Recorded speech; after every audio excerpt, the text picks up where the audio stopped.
Avis vascular centre మన దేశంలోనే the best varicose vein hospital. అందరూ కూడా బీటెక్ స్టూడెంట్స్, అట్లాగే వనపర్తి జిల్లాకు చెందిన వాళ్ళు, వీళ్ళంతా కూడా కారులో ప్రయాణం చేస్తున్నటువంటి టైంలో, వీళ్ళు బోడుపల్లి నుంచి ఐటీ పోచారం వైపు వెళ్తున్నటువంటి టైంలో, అది కూడా మిడ్ నైట్ టైంలో అతి వేగంగా ఫ్లైఓవర్ పై నుంచి వెళ్తూ ఆ ఫ్లైఓవర్ పైన ఉన్నటువంటి పిల్లర్ని అత్యంత వేగంగా ఢీకొట్టిండ్రు. దీంతో ఆ కారులో 8 మంది ప్రయాణం చేస్తున్నారు.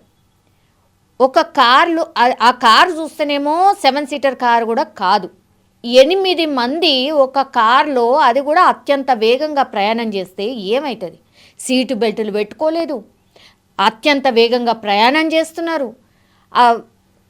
అంటే ఏదో సంతోషంగా మనం చాలా ఫాస్ట్గా వెళ్తున్నామన్న ఆనందంలో ఇప్పుడు తీరా చూస్తే మొత్తం చెల్లా చెదరైపోయినటువంటి సిచ్యువేషన్.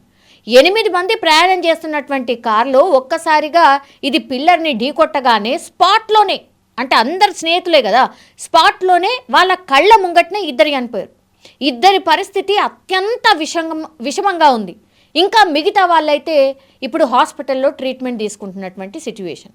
సో 8 మంది ఆనందాన్ని అతి వేగంగా ప్రయాణం చేస్తున్నటువంటి కార్ ప్రాణాలు తీసినటువంటి లెక్క. వీళ్ళందరూ కూడా ఉన్నత చదువుల కోసం వీళ్ళందరూ సిటీకి వచ్చిండ్రు, ఇంజనీరింగ్ చదువుతున్నారు.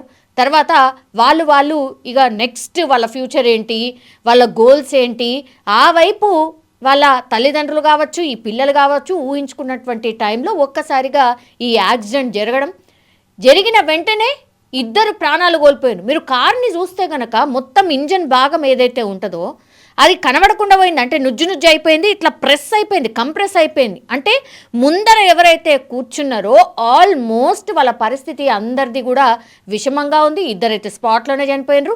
వెనకాల వాళ్ళ పరిస్థితి మాత్రం భయానకం అన్నమాట. అంటే రక్తము మొత్తం అంతా వాళ్ళ స్నేహితుల కాళ్ళు చేతులు వాళ్ళంతా వాళ్ళ మీది వచ్చి పడ్డము, ఇదంతా చూస్తే ఎంత భయంకరంగా. లైఫ్లో వాళ్ళు అసలు మర్చిపోగలుగుతారా ఈ ఇన్సిడెంట్ని?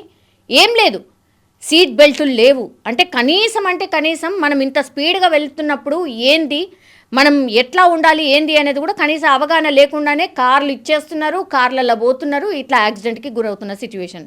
మొన్న చేవెళ్ళలో జరిగింది ఇట్లనే బీటెక్ స్టూడెంట్స్ కూడా. అక్కడ సేమ్ వాళ్ళ తల్లిదండ్రులు అయితే ఎంత భయంకరంగా రోధించారు. అది జరిగి నెల రోజులు కాలే, మళ్ళీ బీటెక్ స్టూడెంట్సే 8 మంది ఒక కార్లో జర్నీ చేస్తే ఏంది, పేరెంట్స్కి ఇన్ఫర్మేషన్ ఉంటుందా అంటే లేదు, దోస్తులతోని గీడి దాకా పోయేసి వస్తామని చెప్తారు అంతే. డీటెయిల్ ఇన్ఫర్మేషన్ కూడా ఎవ్వరు ఇయ్యరు. అట్లా అయిపోయింది.